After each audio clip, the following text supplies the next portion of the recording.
What is going on, guys? My name is AJ3Fifa and welcome to episode 9 of Andy's Auction Advice.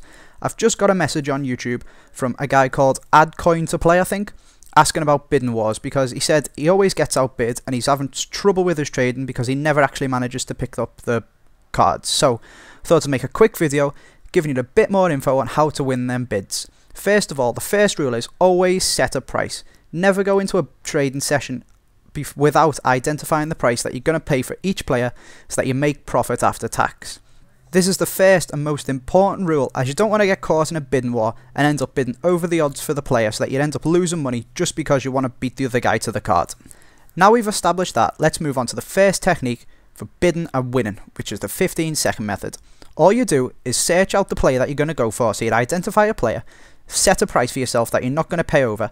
So I'm going to use Nasri as an example. Centre attacking mid Nasri PS3 sells between 9 and 10,000, so I want to pick him up for 8,000.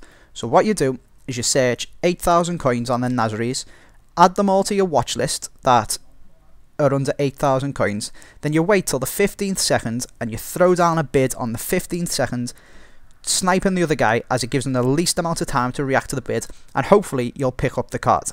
Again, it's important to remember that if the guy does notice and bid back, never go higher than your set price. So if you've bid considerably lower than the price you set yourself and you get into a bit of a bidding war, never ever go higher than the price that you set yourself before you go in. Don't get caught in the bidding hype.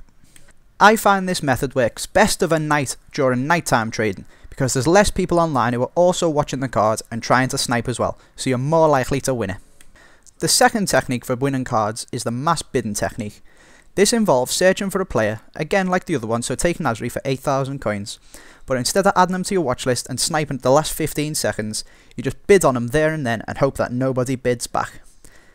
The idea behind this one is, if you bid on enough of the cards, you're not going to get outbid on all of them. So for example, you just pick a player that's within your price range, so you can put about 10 to 15 bids down on different cards for him. So if you only got 15k, you want to do this with a player for £1,000. If you've got 100k, you can do this with players up to 15 grand, but it's better to use around 6 or 7 grand, and then you can put as millions of bids on as many of them as possible. Again, it's important not to go over your set price. If you don't manage to spend all your coins in that one session, don't worry, don't go wasting it on players that you're not going to make any profit on. Just save them and wait an hour or so, and more cards will come up on the market. An important point for this one, and it works and for the other one as well, is to check every formation. If you notice when you do a broad search, you'll get a few pages of players that come up, and the earliest one might be an hour and 20 minutes. Now if there's a couple of pages of cards, it's likely that EA have missed some out. I have no idea why this happens, but it does.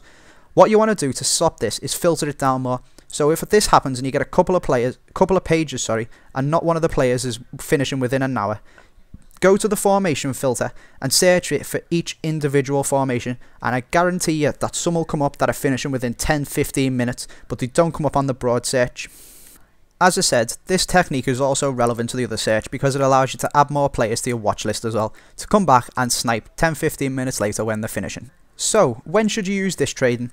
This is the type of trading that I use when I'm doing daytime trading, because using the other one, you're more likely to have a lot of other people watching the card, trying to snipe as well, so it's not going to work for you.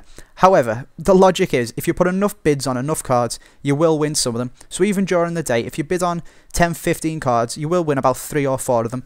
Even though there's a lot of other people watching them, some of them will sneak through and you'll still get some profit. This is also a slightly less boring form of trading, as you don't have to sit there watching the clock tick down till it gets to 15 seconds.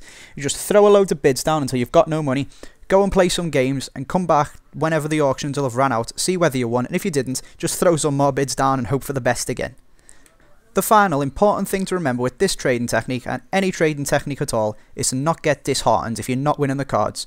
Just keep going and you will win some eventually. And remember that as you're doing it, you're learning and you're improving with your trading. So the longer you do it for, the more you learn, the better you'll get, the more likely you are to win them, and the bigger profit you'll be making. That just about wraps up today's video, guys. Hope this helps you win some of them bidding wars and pick up some more cards to make profit on. Thanks to AAA9 for sending in the suggestion, and if anyone else has got any issues that they want me to cover in a video, feel free to inbox me or comment it on this video. Thanks for watching, guys. I've been AJ3Fifa. Do be sure to subscribe and follow me on Twitter, the link will be in the description.